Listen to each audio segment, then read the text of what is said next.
And let's give Russ some love. Triple-double, 24, 11, and 12 against the Lakers. He's been looking solid in that role. We talked about it a little bit yesterday. The team kind of needs to take his identity if they want to be successful. There's been some rumblings about Russ coming off the bench. But why is Russ a better fit with the Clippers than he was with the Lakers? Because him and LeBron played the same position.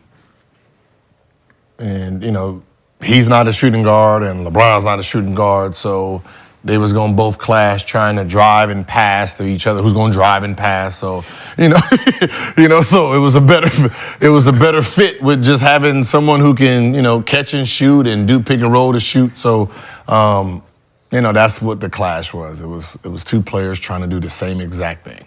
Yeah, neither one of them like catch and shoot guys. It's tough. Yeah, it's a tough spot to be in. It's anytime you play on a team with LeBron James, just the attention that's going to be drawn to every single thing, every possession, every game, whether it's good or bad. It's going to be magnified, man. But it was going to never. They both need the ball. They both dominant figures. When the game going a certain way, they expect the ball in their hand when they get close. I didn't think it was going to ever work. So LeBron has one of the highest basketball IQs in NBA history. How do y'all see that? And he don't see that when that move was initially made, because I think he was very supportive of the trade. Man, going down. In hindsight, man, you really be thinking that shit's gonna work out. Absolutely. Like, that's just how it is. It's no different when Shaq went to Phoenix, right? Like, oh shit, Shaq, Amari, what's the name? Not realizing that pick and roll, and Amari's running down on that right side. That's where Shaq is sitting at. So he didn't fuck that lane. People don't realize that that was the year Steve Nash didn't make the All-Star game. He didn't make the All-Star game because Shaq is sitting in that lane, and those pocket passes is done. Right, and Amari, that's Amari's side too on post up. So, like in the ideal world, you think it makes sense, but it don't. Yeah, because we look at the player, we don't look at we're looking at what he's doing and what he is, and not is this shit gonna work? Style. Yeah, is this shit gonna work? Shaw, what you think? Stumping around in the elephant in the room. You just stump around it, man. They had Lemon Daddy playing over that man. Austin Reeves and Patrick Beverly. I don't think it had nothing to do with no LeBron James. They just didn't have faith in that man to do what he's supposed to do.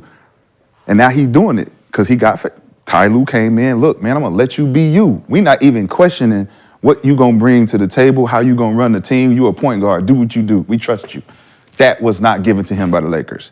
That was not given to him by LeBron James, right? And I think that he got an unfair shake. I think one person who feel that way is AD. I think AD feels some type of way about the way they treated Russ. And you can feel, I felt that right before the game, like Russ about to have one of them games. And I think they know it out there. Russ is going at them niggas' heads. Yeah. For real. And he did. Triple-double. Let's go, Russ. Let's fucking go. Yeah. Why not? And then that's the difference in you have a first-year head coach in Darvin, and somebody like T. Lue that had been around and been in a situation, had guys where you had to manage certain things and certain egos and certain things and expectations in the locker room. It was Darvin's first time having to deal with that. Mm-hmm. And I think just my opinion, he made the wrong choice by bringing Russ off the bench. Yep. Yeah. Like no matter who, like you just can't start, to your point that you was making, right? He panicked. No, but to your point, like I'm looking at Pat Bev and motherfucking Austin Reeves playing in front of me. Motherfucker, I average a triple-double. I'm MVP in this league. Like I fucking dare you. I dare you. I fucking dare you. You playing these two motherfuckers in front of me, like they can be here, but but give me respect. What Kevin Durant say? What's my name? You know who I am. You know who I am. Shit, I'm Kevin Durant. For sure. I'm Russell Westbrook. You know what I'm saying? But it's that disrespect that came with it. Yes. But it was no different than when you look at the guards that play well under LeBron and with him versus the guys who didn't. The guys who didn't couldn't shoot. Mm-hmm. Right? When you talk about like when he had, Shump. Nah. That same year, when D Wade and MK was D Wade, D Rose, and all those guys came over, right? they're doing the same thing he's trying to do. Yeah. So that means the court is smaller. Absolutely. Right? And same thing with him and Russ. If both of them can't really shoot to keep the defense honest, and Patrick Beverly's out there, we're all just going to sit in this lane. Now it's going to be harder for you. No different when, like, Caruso and, Rondo's on the court at the same time. Yep. Yeah, we're going to just sit in this lane, make you also, the idea is having guys who can spread the floor so when he drives, there's no one there. And that was a problem, with Russ. So it was either, put him on a bench or go smaller where you have more shooters out there. But that's... Yeah, I just think he made the wrong choice by benching that man, dog. 100%. I mean, you think about what Russ really brings to the table, and that's going back to what you said about him being ranked 93 out of a top 100. Ain't no way you put a guy like Russ, if you give him the opportunity to be himself, he gonna do what he did last night. I think he had a lot of chances to do that with the Lakers. They just didn't give him that faith. Like, we trust you to go out and go through bad games, get through your slump, because everyone has ups and downs, and Russ just got stuck in one where he didn't feel like the team wanted him to get out of it. And when you having a slump, it's like, yo, I'm gonna hit the side of the backboard, I'm gonna be airballing. But if every time I look over, my teammates like, oh, this nigga, oh man, come on, man. It get worse from there. Now I just want to slap the shit out of all y'all niggas. So if Russ on that type of time, he with a team now that they like, yeah, it don't matter. Shoot that shit again, Russ, every time. I love that. But this team fits him. Yeah.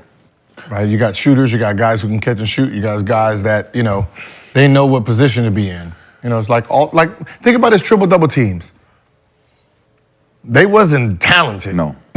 But they can put the ball, they can shoot. Yep. Right? So when he drove, there was space. Like, oh, you gonna help all the way over here? All right, pass.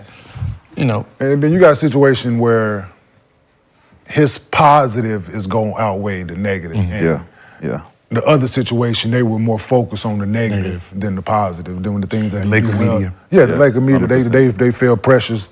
They felt victim to the pressures of the media. Yep. And you can't do that in sports, man. No. Especially when you're dealing with people and dealing with athletes and ego. Big city, too. Yeah. Big city, New York, L.A. Can't do that shit. Westbrook took a lot of that criticism, but I think the more important side was he was always available. I think he only missed a couple of games first season. For the trade, he was locked in. So you talked about AD and LeBron being hurt. He was always out there trying to do it. I think he was the guy, though. You had some low lights, and you know how social media works. You string a couple of those. He was the reason together. they were able to make the playoffs. Yeah. Because he kept them afloat. Yeah. He kept them afloat during that time when them dudes was in and that's out. what nobody wanted to pay attention to. Yeah. I think because that team won the championship. Yeah. AD and LeBron, and that's what we ain't want to talk about. That these are champions. You ain't been here before. Hey. You know what I mean? You ain't been here before, so Yeah. I can't argue that. I'm gonna just argue it, and that's you switch the blame, and that's all that was. They played 40. 45 games, you played all 82, but it's your fault. It's your fault. It's your fault. You was out there more. Yeah, you should have been. We should be number one right now. Yeah. You already look like, with who? With who? Not with LeBron and AD. This is who I've been working with. And we in the playoffs, so we should be. Man, I should get some credit, goddamn. Hey, but we seen Lakers do that before.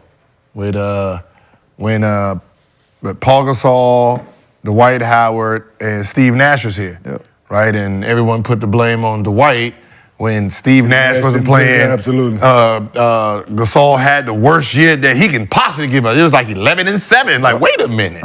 Right, but we blamed the White for that. You know what I mean? But that's we gonna find who we want to pick on For sure.